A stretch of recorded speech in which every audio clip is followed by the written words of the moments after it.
హల్లెలూయా. స్తోత్రములు స్తోత్రములు. మమ్మలను మిక్కిలిగా ప్రేమిస్తున్న మా ప్రేమైన యేసయ్య, అయ్యా మీకు వందనములు స్తోత్రములు నాయన. గడిచిన వారమంతట్లో కూడా మీరు మాకు తోడుగా ఉన్నారు అయ్యా. ప్రభా, నిత్యము మమ్మల్ని కాపాడుతున్నారు అయ్యా. మీకు వందనములు స్తోత్రం చెల్లిస్తూ ఉన్నాం. ఈ సాయంకాల సమయంలో ప్రభా మమ్మల్ని క్షేమంగా మీ సన్నిధానానికి నడిపించినారు. ప్రయాణమంతులు తోడు ఉన్నారు. మీకు అనేక వేల స్తోత్రాలు నాయన. దాన్ని ఈ సమయంలో మీకు వాక్యం మేము సమీపిస్తూ ఉండగా దాన్ని మమ్మల్ని మేము తగ్గించుకుంటూ మహిమ ఘనత ప్రభావాలు మీకు ఆరోపిస్తూ ప్రార్థన ప్రభు అయిన యేసుక్రీస్తు నామములో అడుగుతూ ఉన్నాం. ఆమేన్. పరిశుద్ధ గ్రంథముల నుండి మనం దేవుని వాక్యం చదువుకుందాం. మొదటి యోహాను పత్రిక 5వ అధ్యాయము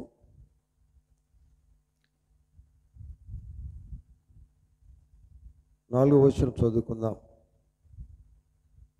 మొదటి యోహాను 5వ అధ్యాయము 4వ వచనం. దేవుని మూలముగా పుట్టిన వారందరూ లోకమును జయించుదురు. లోకమును జయించిన విజయము మన విశ్వాసమే. ప్రార్థన చేసుకుందాం. పరిశుద్ధమైన మా తండ్రి యేసయ్య, మీకు వందనాలు స్తోత్రాలు. చదవబడిన వాక్య భాగాన్ని దీవించండి. ఈ సమయంలో మీరు మాత్రమే మాతో మాట్లాడండి నాయన తండ్రి. మరి నన్ను మీ చేతులకు అప్పగిస్తూ ఉన్నాను ప్రభా. అల్పడను బాహ్యుడను ప్రభా. ఏ మాత్రమే జ్ఞానం లేనివాడు నన్ను మీకు సిలువ చాటును మరుగు చేయండి. నేను మాట్లాడకుండా మీరు మాత్రమే మాట్లాడండి.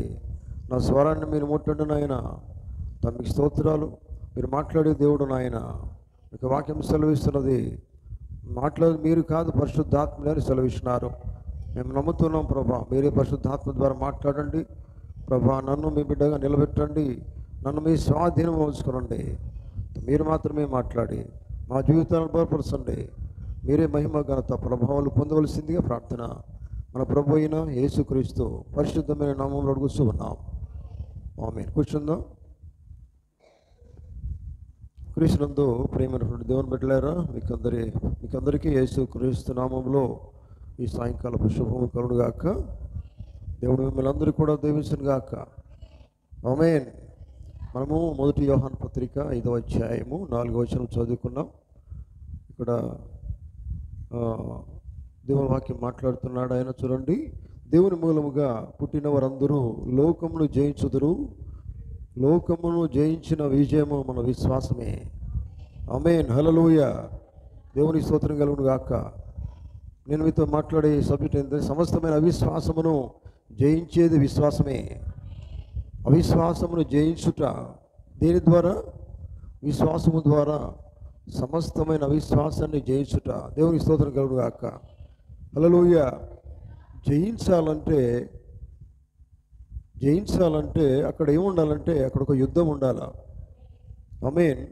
ఎందుకంటే నువ్వు విజయం పొందుకున్నావు అంటే అక్కడ ఒక యుద్ధం ఉండాలి.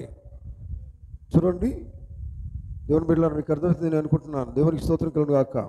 ఎందుకంటే మనం కనుక లోకంలో ప్రపంచంలో గమనించినట్లయితే ఎన్నో గొప్ప గొప్ప విజయాలు సాధించారు. చాలామంది విజయము పొందుకున్నట్టుగా చరిత్ర చెప్తుంది. హల్లెలూయా. ఎందుకంటే ప్రపంచవ్యాప్తంగా అనేకమైన వేలలో విజయాలు ఉంటాయట. పురాతన రోమ్ అంటాడు, గ్రీక్ అంటే మనకు తెలుసు. తర్వాత స్టాలిన్ ఉన్నాడు, తర్వాత ఇంకా హిట్లర్. వీళ్ళందరూ కూడా యుద్ధాలలో విజయం సాధించారు. ఆమేన్. ఇది మరి లోకంలో జరిగినట్టు యుద్ధాలలో చరిత్రలో దీన్ని మనం చూడగలుగుతాం. ఆమేన్. హల్లెలూయా. అయితే చూడండి, ఇక్కడ బైబిల్ ఏం చెప్తుందో చూడండి. ఎందుకంటే మీరు గమనించండి, దేవుని మూలంగా బైబిల్ చెప్తున్నా చూడండి. దేవుని మూలంగా పుట్టిన వారందరూ ఏం జయిస్తారట? లోకమును జయిస్తారు. ఆమేన్. హల్లెలూయా. దేవునికి స్తోత్రం.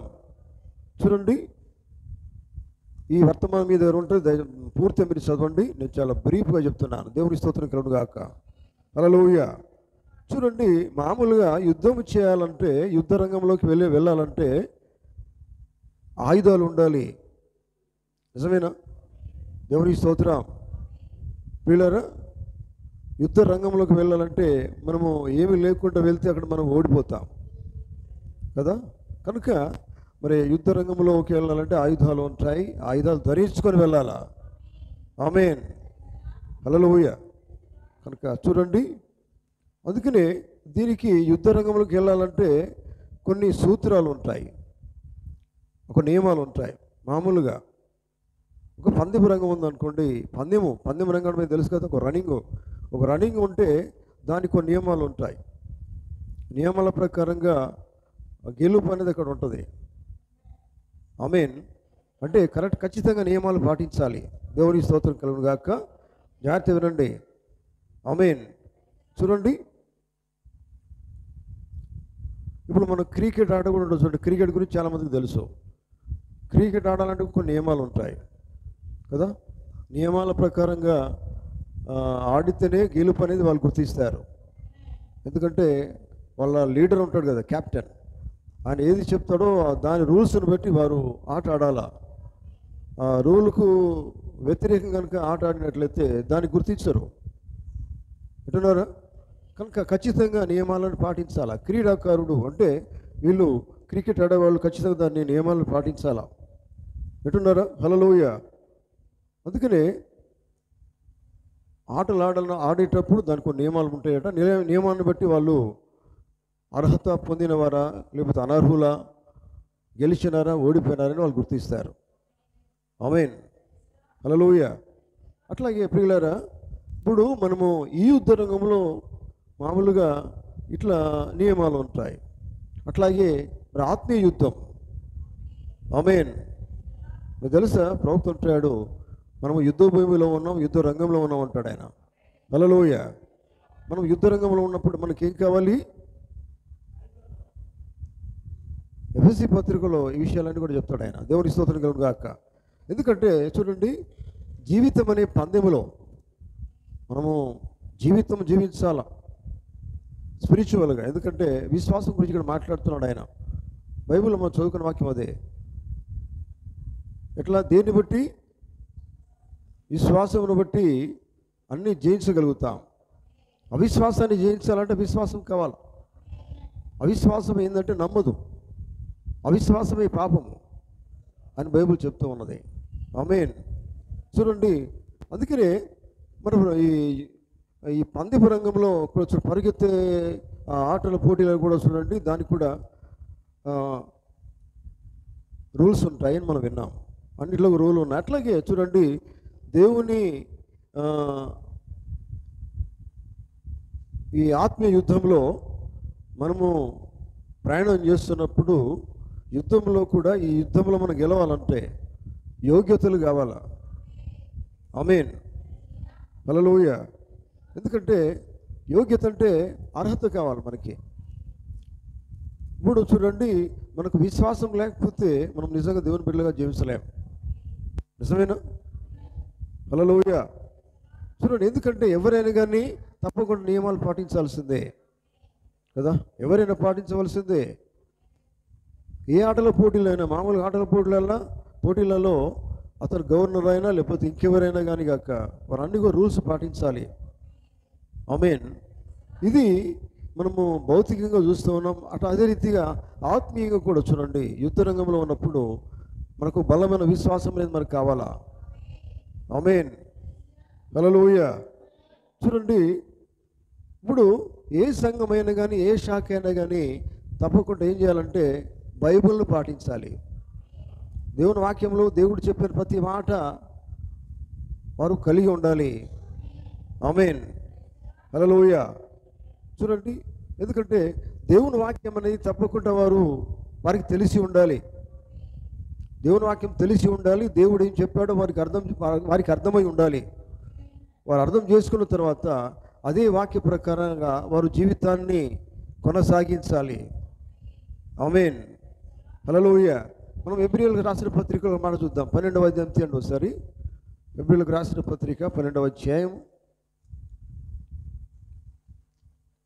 అక్కడ మాట మనం చూద్దాం. అక్కడ సులువుగా చిక్కులు పెట్టు అని ఉంటుంది చూడండి.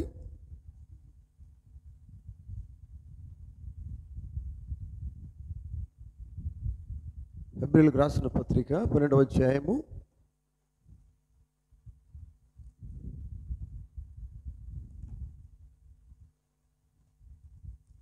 ఇంతసేపా?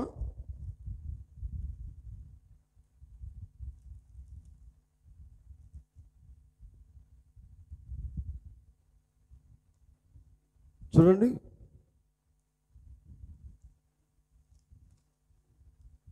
ఇంత గొప్ప సాక్షి సమూహము. మొదటి వచనం, మేఘము వలె మనలను ఆవరించి ఉన్నందున మనము కూడా ప్రతి భారమును సులువుగా చుక్కలు పెట్టు పాపమును విడిచిపెట్టి, సులువుగా చుక్కలు పెట్టు పాపం విడిచిపెట్టి విశ్వాసమునకు కర్తయు దానిని కొనసాగించువాడునైనా యేసు వైపు చూచుచు. ఇక్కడ మనకు మాట్లాడతాడు ఆయన. యేసు వైపు చూచుచు మన ఎదుట ఉంచబడిన పందెములో ఓపికతో పరిగెత్తుతాము. ఆమేన్. పందెము అంటే చూడండి, పందెము ఒక పోటీలాగానే ఉంది. మనము ప్రయాణం అంతా కూడా ఈ రీతిగానే ఉంటుంది. ఒక రంగం, ఒక యుద్ధ రంగం లాగానే ఉంటుంది. హల్లెలూయా. అయితే దాంట్లో ఎట్లా మనం ప్రయాణం చేసేది చూడండి, ఎవరి వైపు చూడాలా? యేసు వైపు చూసిన బైబిల్ చెప్తున్నది. విశ్వాసమునకు కర్తయు దానిని కొనసాగించువాడునైనా యేసు వైపు చూచుచు. అంటే యేసు ప్రభు వైపు చూడకుండా నువ్వు ఈ పందెపు రంగంలో వెళ్ళలేవు, పందెపు రంగంలో ఉండలేవు. ఆయన చెప్తున్నాడు చూడండి, మన ఎదుట ఉంచబడిన పందెములో ఓపికతో పరిగెత్తుదాము. మీకు అర్థమైంది కదా? అంటే మన ఎదుట ఏముందట? అందరికీ ఉన్నది. మరి అందరికీ ఉన్నది. హల్లెలూయా. మా ఎదుట లేదని మీరు అనొద్దు. మనం అనేది లేదు అక్కడ. మన ఎదుట పందెం ఉన్నది. ఆమేన్ కదా. మనం ఉన్నదే. బైబిల్లో మీరు చూడండి, 11వ అధ్యాయంలో మీరు గమనించండి. హెబ్రీయులకు రాసిన పత్రిక ఇదే అధ్యాయంలో, ఇదే హెబ్రీయులకు రాసిన 11లో అక్కడ అందరూ కూడా విశ్వాస వీరులు ఉన్నారు. ఆమేన్. విశ్వాస వీరులు. విశ్వాస వీరులంటే వీరులంటేనే అదొక యుద్ధం. యుద్ధరంగంలోకి వెళ్ళినప్పుడు వీరత్వం పొందుకున్నాడు చూసిన గెలిచిన వాళ్ళు వీరుడు అంటారు. హల్లెలూయా. 11వ అధ్యాయంలో మనం గమనించవచ్చు పిల్లరా. అక్కడ ఎవరు ఉంటారు? అక్కడ మనం చూడగలిగితే చూడండి, హెబ్రీయులకు రాసిన 11వ అధ్యాయంలో ఒకసారి చూడండి.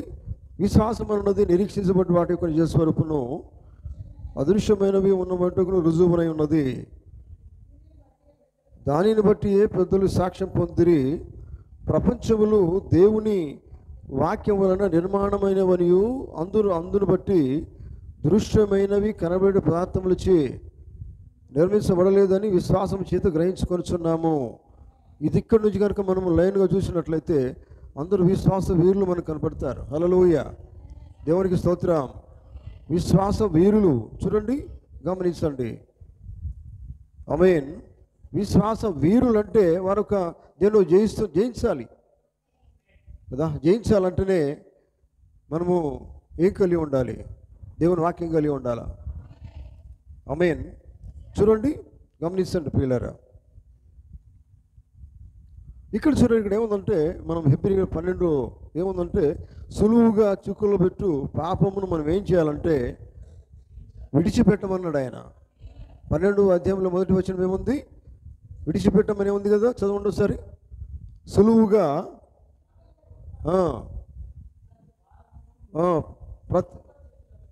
సులువుగా చుక్కలు పెట్టు పాపమును విడిచిపెట్టి అన్నాడు. తప్పకుండా విడిచిపెట్టాల్సిందే. హల్లెలూయా. ఆమేన్. విడిచిపెట్టి చూడండి, అక్కడ విడిచిపెట్టమన్నాడు. హల్లెలూయా. గమనించండి ప్రియులారా.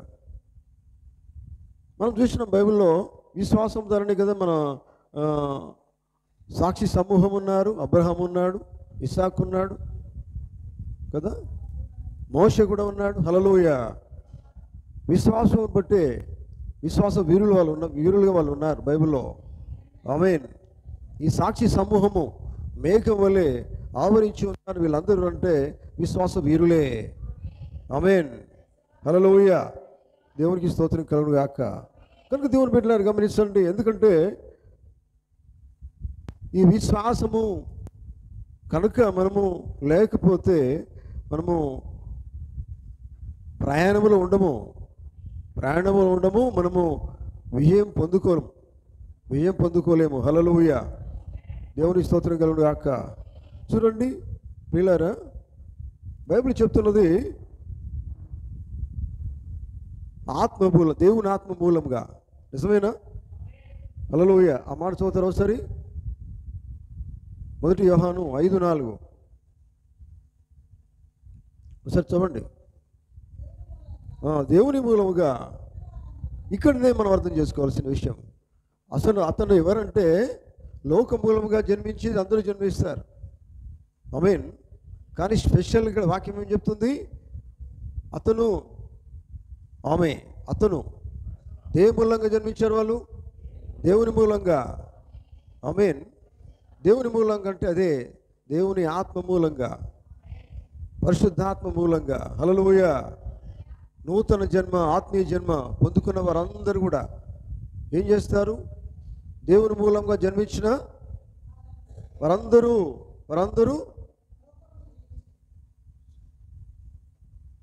అర్థమైంది అందరికీ ఇది? ఎవరండి వాళ్ళెవరు? వారు లోకస్తులు వీళ్ళందరూ కాదండి. అక్కడ ప్రత్యేకమైన దేవుని బిడ్డలు. వాళ్ళు లోకస్తులుగా కాదని చెప్పవచ్చు. ఎందుకంటే లోకంలో వాళ్ళు ఉంటారు, కానీ వారు జీవించేదంతా కూడా వారు కలిగి ఉండే జీవితం అంతా వేరుగా ఉంటుంది. నిజమేనా? దేవుని మూలంగా అన్నాడు ఆయన. దేవుని మూలంగా పుట్టినవారు, హల్లెలూయా, వారందరూ కూడా లోకాన్ని జయిస్తారు. ఆమేన్. తర్వాత లోకమును జయించేది విశ్వాసమే.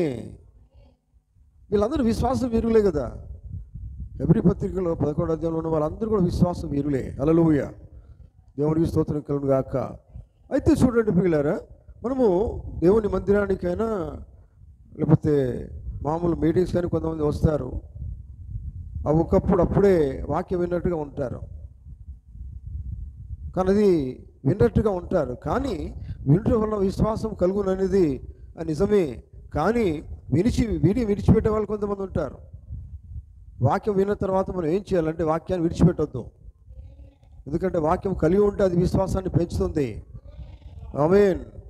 హల్లెలూయా. అయితే చూడండి, ఇక్కడ మాట చెప్తాను దేవుని ప్రవక్త. సంఘములో కొంతమంది వస్తారు. వాళ్ళు ఏమనుకుంటారంటే వాళ్ళ పేరు రాయించుకోవాలని వాళ్ళు ఆలోచపడతారు. ఆలోచన కలిగి ఉంటారు. తర్వాత పేరు రాయించుకోవాలని వారు ఇష్టపడతారట. కానీ ఇక్కడ కదా పేరు కావాల్సింది కదా. గొర్రెపిల్ల జీవగ్రంథంలో పేరు ఉండాలి. ఆమేన్. హల్లెలూయా. వాళ్ళు ఏమనుకుంటారు? సభ్యులుగా చూడమని మాత్రమే సంఘములో సభ్యులుగా ఉండాలని వాళ్ళు కోరుతారట. కానీ సంఘంలో సభ్యులు ముఖ్యం కాదు. ఇక్కడ కావాల్సింది ఆయన ఆత్మీయ శరీరంలో సభ్యులు ఉండాలా, సంఘంలో గుర్తించుడు కాదు. అంటున్నారా? హల్లెలూయా, దేవునికి స్తోత్రం. ప్రియులారా చూడండి, దేవుని గ్రంథములో మన పేరు ఉండాలంటే వారు దేవుని మూలంగా పుట్టిన వారు ఉంటారు. తర్వాత విశ్వాసమును బట్టి జయిస్తారు. ఆమేన్. హల్లెలూయా. చూడండి, ఒకసారి ప్రవక్త వాళ్ళ భార్య అట, వాళ్ళు ఏం చేస్తున్నారంటే వాక్యాన్ని ధ్యానిస్తున్నారు. ఇద్దరు ధ్యానిస్తున్నప్పుడు ఇంటి దగ్గర తలుపు దగ్గరికి ఎవరు వచ్చారు. ఒక ఆయన వచ్చారట. వచ్చిన తర్వాత తలుపు కొడితే ప్రవక్త అంటాడు, చూడమ్మా ఎవరో తలుపు కొడుతున్నారు అంటే ఆమె చూడగానే భయపడుతుంది. భయపడిన తర్వాత ఏంటిదో చూడు, మరి ఆయనకి ఏమైనా కావాలో ఏమి కావాలో ఆమెకు పెట్టమంటాడు. భోజనం అవసరమైతే భోజనం పెట్టు, ఏది అవసరమంటే అది పెట్టమని చెప్తాడు. హల్లెలూయా, దేవునికి స్తోత్రం. ఎట్లున్నారా? హల్లెలూయా. ఆయన ఎట్లున్నాడంటే ఒక దేశోద్యమలా కనబడుతున్నాడట.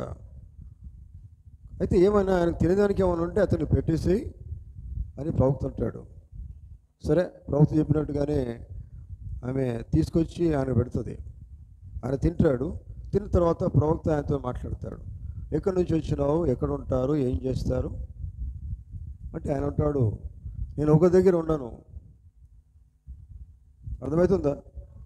ఒక దిక్కు నేను ఉండా అంటాడు ఆయన. చుట్టూ తిరుగుకుంటూనే ఉంటా, నేను మొత్తం ఎక్కడెక్కడ తిరుగుతూనే ఉంటా, ఒక దిక్కు నేను ఉండనని చెప్తాడు. హల్లెలూయా. అర్థమవుతుందా? ఆమేన్. అంటే మీకు అర్థం చేసుకోవాల్సిన విషయం, మనం అర్థం చేసుకోవాల్సిన విషయం ఏంటంటే మొత్తం తిరుగుడే పనిగా కదా. అంటే ఇట్లా వట్టిగా తిరగడం కాదు. ఇప్పుడు మనం దేవుని నమ్ముకున్నామంటే మనకు ఒక గోల్ ఉండాలా, ఒక లక్ష్యం ఉండాలా. హల్లెలూయా. దేవునికి స్తోత్రం. అర్థమవుతుందా? లక్ష్యం అనేది మనకు చాలా ముఖ్యమైనదే ఉండాలి. మీరు దేవుని ఎందుకు నమ్ముతున్నారు అని అడిగితే మీరు ఏం చెప్తారు? రమ్మన్నారు, మీరు ఆరాధనలు పెడుతున్నారు, అందుకోసం మేము వస్తున్నాం అని చెప్పుడు కాదు. నీకు దేవునికి సంబంధం ఉండాలి. ఆమేన్. హల్లెలూయా. నీకు గురి ఉండాలి. అవునా? నీకు గురి కలిగి ఉండాలా. నీ గురి ఏమై ఉండాలి? నిత్యం నేను దేవునితో జీవిస్తాను, అదే నా గురి, అదే నా గోల్ అను చెప్పగలగాలి. హల్లెలూయా. దేవునికి స్తోత్రం. అర్థమవుతుందా? ఇక్కడికి వచ్చిన వాళ్ళకి అందరికీ కూడా ఒక గోల్ ఉండాలి. మీకేం గోల్ ఉన్నది?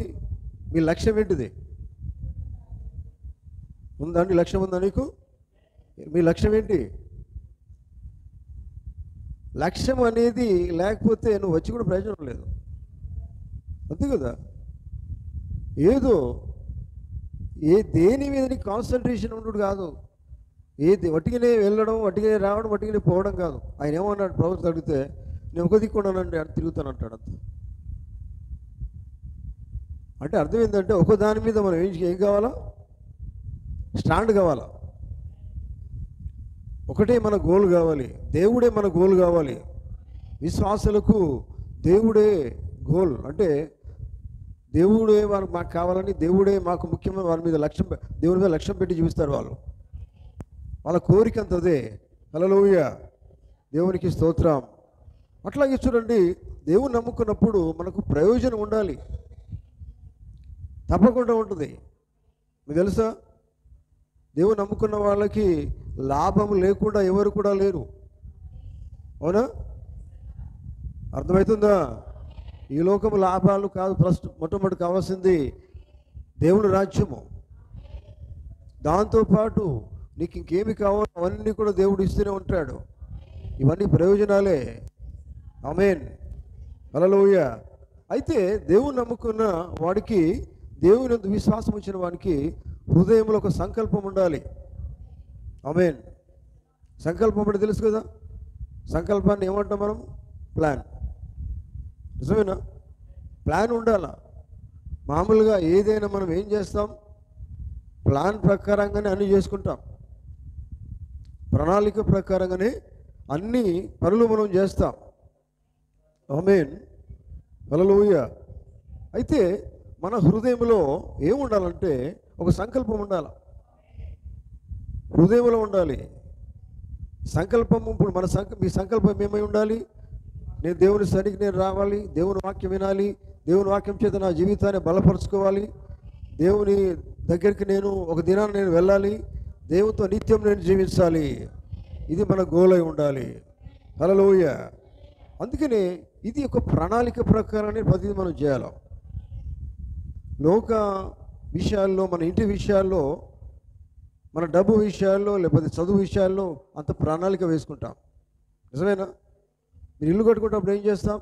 ప్లాన్ చేసుకుంటారు. డబ్బు ఇంత ఉన్నది, ఇంతవరకు మనం కట్టుకుంటాం, ఇంత ప్లాన్ మనం చేసుకుంటాం కదా. ప్లాన్ లేనిది పని సరిగా జరగదు. ఆమేన్. ఆత్మీయంగా మనం ఆలోచిస్తూ ఉన్నాం. హల్లెలూయా. ఆత్మీయంగా మన గురి ఏంటిది? దేవుని వాక్యము, దేవుడు. అయితే ఈ ప్రణాళిక ప్రకారంగా, అందుకని మనం బైబిల్ చదువుతున్నప్పుడు కూడా ఏం చేయాలంటే ఈ టైం పెట్టుకోవాలి.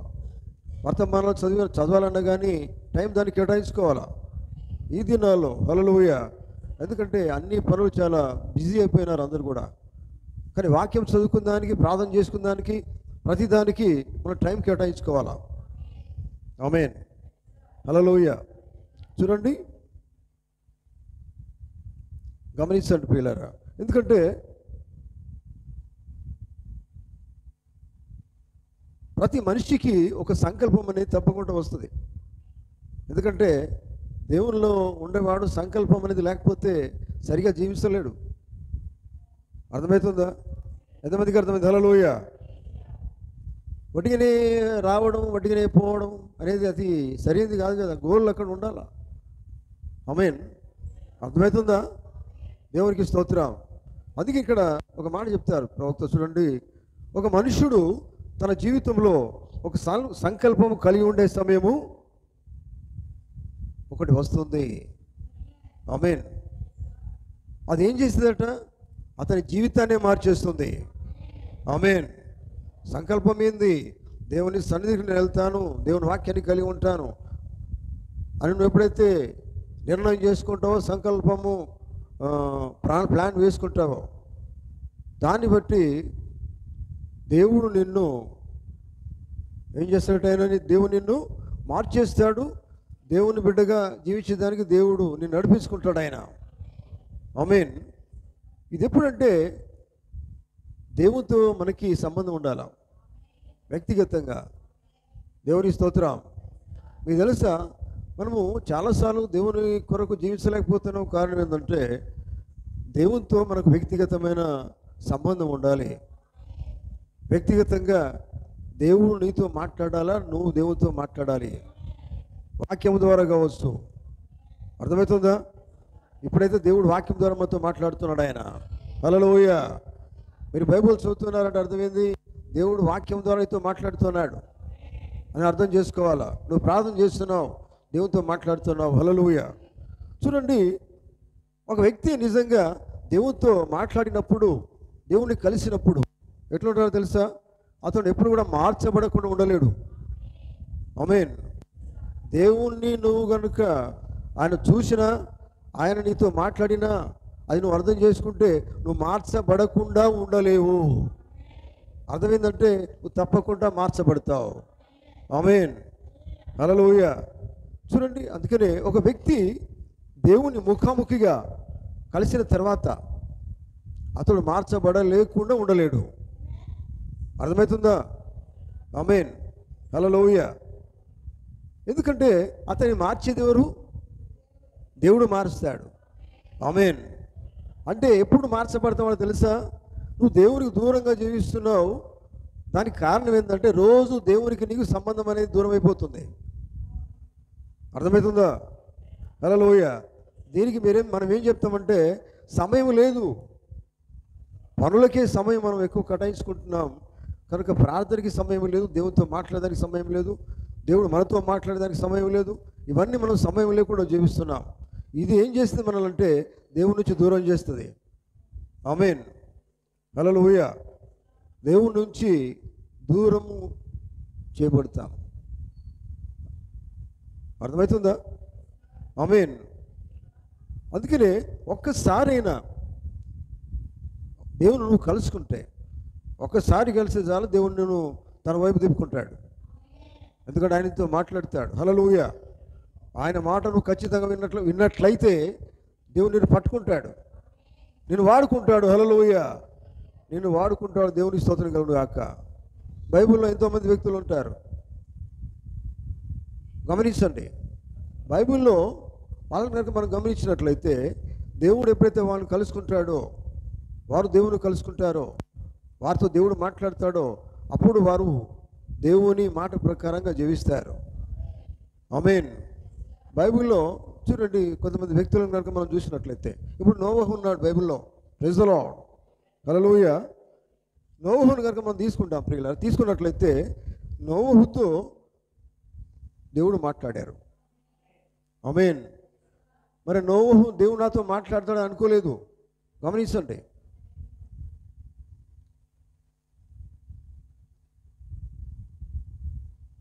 ఆయనకి ఏ సంకల్పం లేదట. ఎవరికి? నోవహుకి ప్రవక్త అంటాడు, జీవితంలో ఒక ప్రత్యేకమైన సంకల్పం ఆయనకు లేదు. అతడు ఒక సామాన్యమైన వ్యవసాయదారుడు. ఎవరు? నోహు. పొలంలో పని చేసుకుంటున్నాడట. పని చేసుకున్నప్పుడు ఒక దినాన దేవుడు అతన్ని పిలిచాడు. ఆమేన్. దేవుడు కలిసిండట, పిలిచాడు. దేవుని స్తోత్రం కలుగును గాక. దేవుడు అతనితో మాట్లాడాడు. ఆయన నోహు దేవునితో మాట్లాడారు. అప్పటి నుంచి ప్రణాళిక వేసుకున్నాడుగా. ఎవరు? నోహు. ఏమని? దేవుడు నాతో మాట్లాడిన మాట ప్రకారంగానే నేను నడుస్తాను, జీవిస్తాను. అదొక ప్రణాళిక. హల్లెలూయా. చూడండి, ఎందుకంటే అసాధ్యమైనది కార్యము దేవుడు నీ ద్వారా జరిగిస్తాడు. ఆమేన్. హల్లెలూయా. మనకు తెలుసు నోహుతో ఇట్లా ఎప్పుడైతే నోహును దేవుడు కలిసినాడో, నోహు దేవునితో మాట్లాడారో, అప్పుడు దేవుడు నోవహును ఏం చేయమన్నాడో అప్పుడు చేయడం మొదలుపెట్టాడు. ఎవరు? నోవహు. ఆమేన్. గ్రహిస్తున్నారా? ఏం చెప్పాడు? మనకు తెలుసు. ఆ ప్రజలు వాళ్ళ నాశనం కాకుండా ఉండాలి, నువ్వు దేవుని వాక్యము వారితో మాట్లాడరు, నేను చెప్పిన విషయాలన్నీ కూడా నువ్వు వారికి చెప్పు అని నోహుతో దేవుడు మాట్లాడారు. హల్లెలూయా. ఆ గడియ నుండి దేవుడు చెప్పింది వినడం మొదలుపెట్టాడు. ఎవరు? నోవహు. హల్లెలూయా. చూడండి, దేవుడు ఏమి చెప్పినా కానీ చేసేదానికి సిద్ధంగా ఉన్నాడు. ఆమేన్. ఇక్కడ కొంచెం మనం ఆగాల ప్రియులారా. దేవుడు ఏది చెప్పినా చేసేదానికి సిద్ధంగా ఉన్నాడు. ఇది మన కష్టంగా ఉంటుంది కదా. దేవుడు చెప్పింది మన కష్టంగా అనిపిస్తుంది, కానీ మనం సిద్ధంగా ఉండలేం.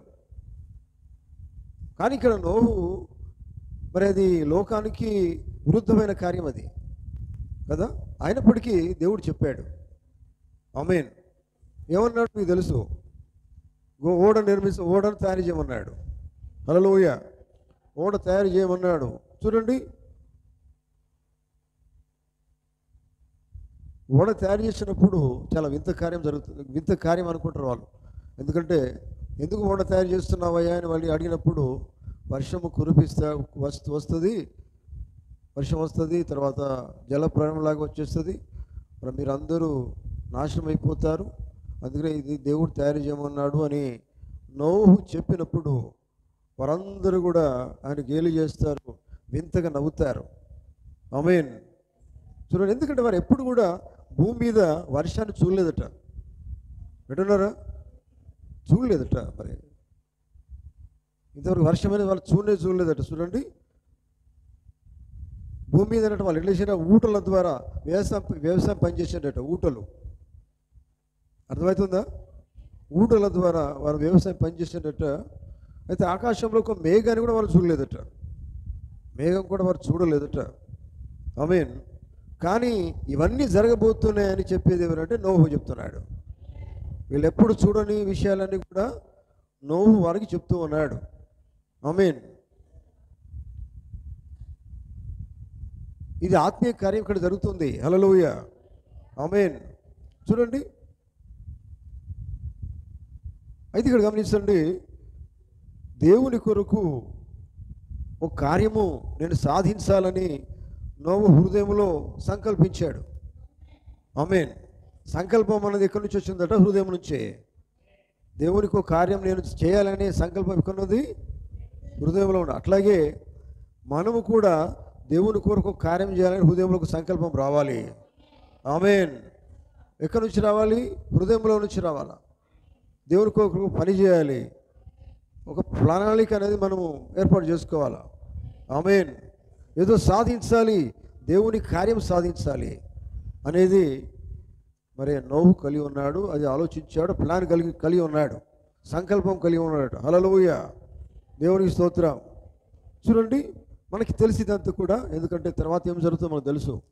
ఏంటిది? వర్షము ఎప్పుడు వస్తుంది అని చెప్పాడు. వర్షము మరి వర్షం ఎప్పుడు మేము చూడలేదు, వస్తుందా? ఆయన ఏమన్నాడు? వస్తుందని చెప్తున్నాడు. ఆమేన్. ఎప్పుడు వస్తుంది? రోజు అడగడం మొదలుపెట్టారు. ఇక ఎప్పటికీ ఎప్పుడు వస్తుంది అడగడం మొదలుపెట్టారు. హల్లెలూయా. దేవుని స్తోత్రం. చూడండి, అయితే ఆయన చెప్పింది ఏంటంటే, దేవుడు ఏం చెప్పాడు అది మాత్రమే చెప్తున్నాడు. ఆమేన్. వాళ్ళు నమ్మలేని నిజం ఇది కదండి. వారు ఎప్పుడు చూడలేవి కార్యం, కానీ ఆయన చెప్తూ ఉన్నాడు. ఆమేన్. చూడండి, గమనించండి. మాకు చూపించండి అంటే మీరు చూపిస్తే కాదు, దానికి టైం ఉంది, వస్తుంది, తప్పకుండా వస్తుంది. నిజమేనా? తప్పకుండా జరుగుతుంది, జరిగిస్తాడు దేవుడు అని చెప్పాడు నోవహు. హల్లెలూయా, హల్లెలూయా. మీరు ఎప్పుడు గుర్తుపెట్టుకోండి, దేవుడు అసాధ్యమైన కార్యాలే చేస్తాడు ఆయన. ఆమేన్. అవునండి, మామూలు కార్యాలు కాదు. లోకం అసాధ్యం అంటుంది, దేవుడికి సమస్తము సాధ్యమే. దేవుడు అన్నీ కూడా చేస్తాడు. అట్లాగే చూడండి, మామూలుగా రోగాల కోసము మనం హాస్పిటల్కి వెళ్తాం, వైద్యులు చెప్తారు కొన్నిసార్లు, కొన్ని సందర్భాల్లో ఇది నయం గారండి, ఇది చాలా కష్టం ఇది అని చెప్తారు. కానీ కష్టమని చెప్పిన దాన్ని దేవుడు ఏం చేస్తాడంటే బాగు చేస్తాడు. ఆ డాక్టర్ కంటే గొప్ప డాక్టర్ ఆయన. ఆమేన్. అందుకని బైబిల్ చెప్తున్నది, విశ్వాస సహితమైన ప్రార్థన రోగిని స్వస్థపరచును అని దేవుని వాక్యం సెలవిస్తూ ఉన్నది. హల్లెలూయా, దేవునికి స్తోత్రం. ఇప్పుడు చూడండి, ఒక ఆయన అడిగాడు, మరి ఏలియా కాలంలో ఏలియా దగ్గరికి రొట్టెలు వచ్చినాయి కదా, నిజమేనా? ఎట్లా వచ్చినాయి? ఎవరు తీసుకొచ్చారు? ఎవరు? కాకులేనా? ఎట్లా తీసుకొచ్చాయి అని అడిగితే మనమేం ఆన్సర్ చెప్పగలుగుతాం? ఎక్కడి నుంచి ఎవరు చేశారు, ఎక్కడి నుంచి తెచ్చారు ఇది అడిగితే అదంతా దేవుడే చూసుకున్నారని చెప్తారు ప్రవక్త. ఆమేన్. అర్థమవుతుందా? మరి రొట్టెలేనా కాకులతో తీసుకొచ్చిందా? మరి ఎవరు చేసినవి, ఎక్కడి నుంచి వచ్చినాయి? హల్లెలూయా. గమనిస్తాను పిల్లరా. అంటాడు, నీగ్రో జాతి ప్రజలు అడుగుతారట. అడిగినప్పుడు ఆయన అంటాడు, నన్ను క్షమించండి, దేవుడైతే అది కార్యం చేశాడు, మీరు నమ్మిన నమ్మకపోయినా ఆ కార్యం దేవుడు చేశారు. ఆమేన్. అవిశ్వాసులకు ఇదే అడుగుతారు కదా, ప్రశ్నలు వేస్తారు. వాక్యం ఎప్పుడు కూడా వాదానికి పోవద్దు, విశ్వాసం ఎప్పుడు కూడా వాదానికి పోవద్దు. డిబేట్లు పెట్టే నా మధ్యలో తెలుసా, డిబేట్ లేదు, పెట్టొద్దు. నువ్వు నమ్మితే నమ్మిది వాక్యం, ఇది విశ్వాసం కదా. విశ్వాసానికి డిబేట్ ఎక్కడ ఉంటుంది? అర్థమైందా? విశ్వాసం అంటే ఏంది? నమ్మకం, హృదయం నుంచి విశ్వాసం. విశ్వాసం ద్వారానే నువ్వు జయిస్తున్నావు కదా, నిజమేనా? అవునండి. ఇప్పుడు ఆయన విశ్వాసం బట్టే చెప్తున్నాడు. ఎవరు? నోవహు విశ్వాస వీరుడు. హల్లెలూయా. చూడండి, చెప్తున్నాడు. ప్రపంచం అప్పుడు మాత్రం ఇంకో రకంగా మాట్లాడుతున్నారు, కానీ ఆయన చెప్తున్నాడు. చూడండి, గమనించండి ప్రియులారా. ఆమేన్. వాళ్ళు అడిగారు, కాకులకు అవి ఎక్కడ దొరికాయి? ఎక్కడ దొరికినాయి కాకులకు? వీళ్ళకు తీసుకొచ్చిన ఏంటి రొట్టెలు ఎక్కడ దొరికినాయి?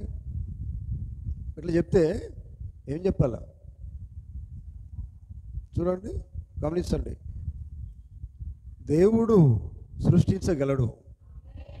దేవునికి అసాధ్యమైంది ఏమున్నదండి? దేవునికి అసాధ్యమైంది ఏది కూడా లేదు. దేవునికి సమస్తము సాధ్యమే. ఆమేన్. హల్లెలూయా. చూడండి, అప్పుడు ప్రవక్త అంటాడు, దాని గురించి నువ్వు ఆలోచించడము నీ పని కాదు, నా పని కాదు. తెలుసుకోవడం కూడా నీ పని, నా పని కాదు. అంత దేవుడు చూసుకునే పని ఇది. ఆమేన్. ఎందుకంటే పోషిస్తానని చెప్పింది దేవుడు. ఆమేన్. దేవుడు మాట తప్పని వాడు ఆయన. ఏ మాట అయితే చెప్పాడో ఆ మాట నెరవేర్చే దేవుడు ఆయన. కాకులంలో చూడమని చెప్పాడు యేసు ప్రభువు, చెప్పలేదా? చూడండి, అవి పోషిస్తున్నాడు, పోషించబడుతున్నాయి. ఎందుకంటే అది దేవుడు చేసే కార్యం అది. ఆమేన్. హల్లెలూయా. కనుక దేవుని బిడ్డలారా గమనించండి. ఎందుకంటే దేవునితో ఎప్పుడు కూడా మనం మాట్లాడుతూ ఉండాలి. ఆమేన్. దగ్గరగా దేవునికి మనకు కావాలంటే రోజు దేవునితో మనం మాట్లాడుతూ ఉండాలి. దేవునితో ప్రార్థన చేస్తూ ఉండాలి. చూడండి, ఇటువంటి సందర్భాలు వస్తాయి. చూడండి, వాళ్ళు అడుగుతున్నారు, మరి రోజు దేవునితో మాట్లాడినట ఎవరు? నోవహు. దేవుడు నోవహుతో మాట్లాడుతున్నాడు. హల్లెలూయా, ఆమేన్.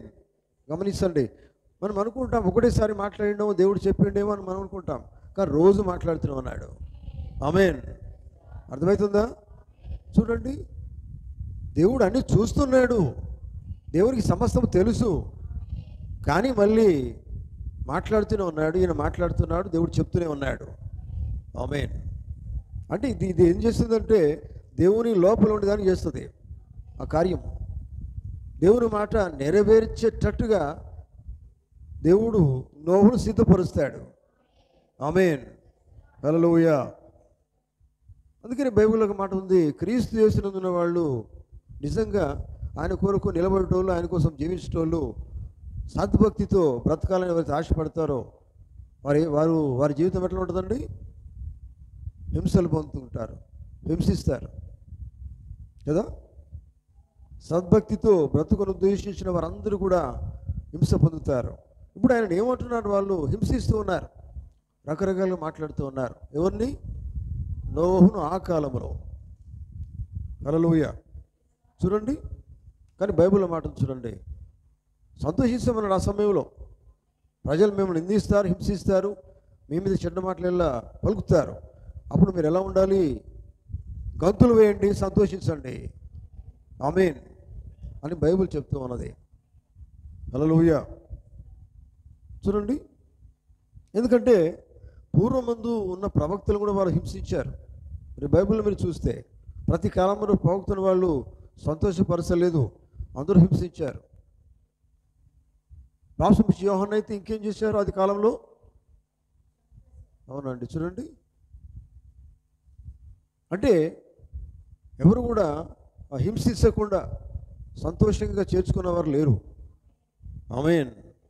హల్లెలూయా. కనుక ఎల్లప్పుడూ అదే జరుగుతుందండి, ప్రతి కాలంలో జరిగేది అదే కార్యం. అంటున్నారా? ఆమేన్. అంటే ఈ కార్యం ఏంటంటే, ఇప్పుడు జయించాలంటే ఆత్మీయంగా ప్రయాణంలో ఇసోటి మనకు వస్తాయి. దేవుడు చెప్పాడు, ఆ కార్యం మీద చేయాలంటే అక్కడ ఎవరు ఉన్నారు? ఎదురు వచ్చే వాళ్ళు లేరా? దేవుడు కార్యం మొదలుపెట్టగానే చెప్తుంటే వాళ్ళు అతను గేలు చేస్తున్నారు కదా. అంటే ఇప్పుడు ఆయన సాగిపోవాలా? సాగిపోవడం ఏంది? ప్రయాణం కదా. ఆమేన్. దేవుని మార్గంలో సాగిపోతున్నప్పుడు, దేవుడు నడిపిస్తున్నప్పుడు, దేవుడు మాట్లాడుతున్నప్పుడు, అందరూ నిందించినప్పుడు, హింసిస్తున్నప్పుడు ఏం చేయాలి? దేన్ని బట్టి జయం పొందుకోవాలి? వాళ్ళ దగ్గర విశ్వాసాన్ని బట్టే. ఆమేన్. చూడండి, వాళ్ళని ఎదిరించాలి. విశ్వాసం ఎదిరిస్తాం కదా. అటు గట్టిగా చెప్పగలగాలి. విశ్వాసం అంటే నా మాట చెప్పగలుగుతాం. హల్లెలూయా. కనుక దేవుని బిడ్డలారా, వింటున్నారా? అర్థమవుతుందా? ఆమేన్. ఈ సాయంకాలం చాలా జాగ్రత్తగా అర్థం చేసుకోండి.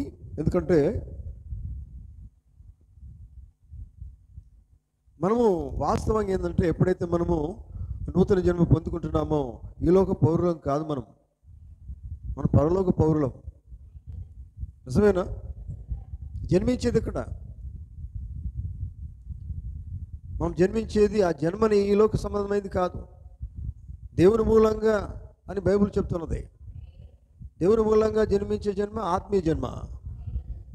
ఆత్మీయ జన్మ పరలోక సంబంధమైన జన్మది కదా. అందుకనే క్రొత్తగా జన్మించితేనే కానీ దేవుని రాజ్యంలో ప్రవేశించలేడు, దేవుని రాజ్యం చూడలేని బైబిల్ చెప్తూ ఉన్నది. అతను దేవుని రాజ్యంలో ఉన్నాడు. హల్లెలూయా. అందుకే పరలోకానికి సంబంధించిన పౌరులం మనం ఆత్మీయంగా. దేవునికి స్తోత్రం. ఆమేన్. చూడండి, గమనించండి, పరలోకానికి సంబంధించిన పౌరులం అంటే పరలోకంలో రోజు మనం జీవించాలంటే విశ్వాసంతో జీవితం సాగిపోవాలి. ఆమేన్. చూడండి, ఈ లోకంలో మనం ఉన్నప్పటికీ పరలోక పౌరులుగా జీవించాలంటే, పరలోకంలో ఉన్నట్టుగా జీవించాలి అంటే అక్కడ విశ్వాసం కావాలా.